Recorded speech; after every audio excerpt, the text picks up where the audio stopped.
that's not the worst thing on earth. I think that if you're running a nonprofit that is achieving your mission goals and the board has to support it, that's fine. But I began to question how much the store was contributing to our mission, especially as upcycling became a little less popular and more of the store items that we're selling became eclectic thrift and vintage, which we're buying, or also getting some donated, but we're also having to buy a good amount of it. So a lot of times I would lay awake at night thinking, this is taking a lot of my time, and now I'm having to put money in.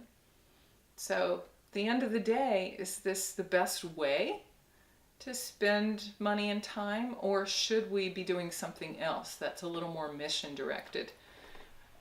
It seemed the idea was that the store and our events, our weekly events, would have a lot of synergy with each other. So we did a single newsletter featuring the event at the top and then the specials for the store. But increasingly I realized that the people who came to the Friday events were not the same people who shopped at the store, for the most part.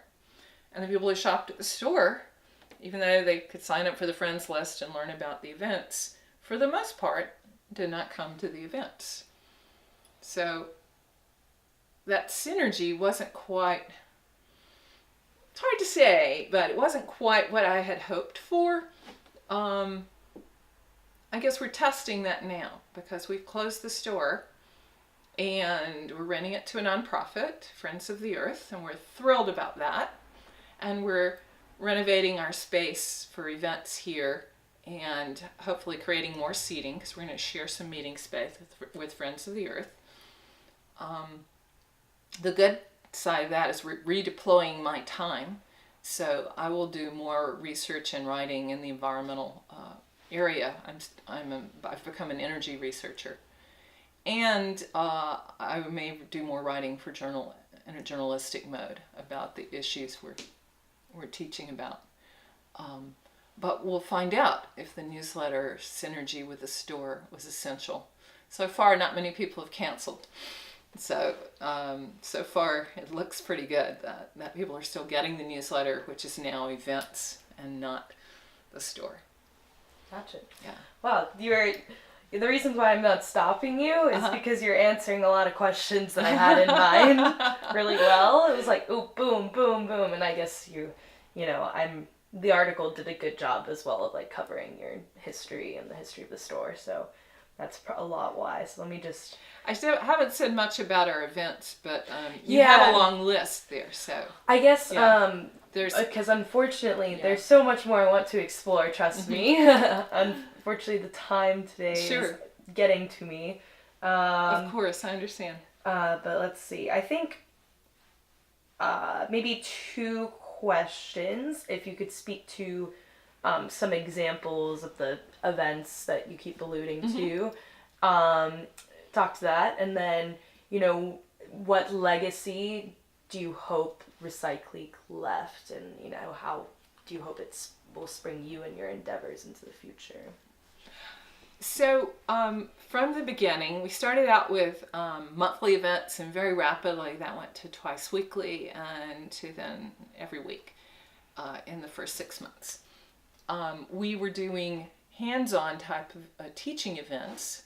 So that might be anything from organic gardening, building a raised bed, gray water systems for your house, solar energy, building a solar space heater of your own. Our orientation very much was towards hands-on recovering of lost skills, things our grandparents knew how to do and we forgot. That's one of the slogans that I use in describing our mission. So in some ways, we're like the scrap exchange in that we're recycling usable products and items. But I talk about our mission as being more about people and developing people. And I wish I could say that I think we totally lived up to that goal. But we did do a lot of hands-on events over the last few years. How to build a greenhouse, how to grow, how to do starter plants, how to build a rain garden, and of course we did those things. We have a rain garden in the back. We have a hand-built greenhouse. We also did films on Friday nights inside here. One of the more popular things that we do is the films. Brings in a lot of neighbors from around here, so we post on neighborhood listservs. We also do talks and panel discussions. Not everything is around an environmental theme. Our secondary theme has been community economics and critiques of capitalism. So we're very much interested in helping people develop new economies. So the strength of a local economy, alternative forms of banking, alternative currencies. We even had a Bitcoin event. So we focus on a wide variety of areas. Social justice we're very keen on, so a number of films and events, self-help credit union, you name it. And we also occasionally just do a cultural film for fun. So it's usually some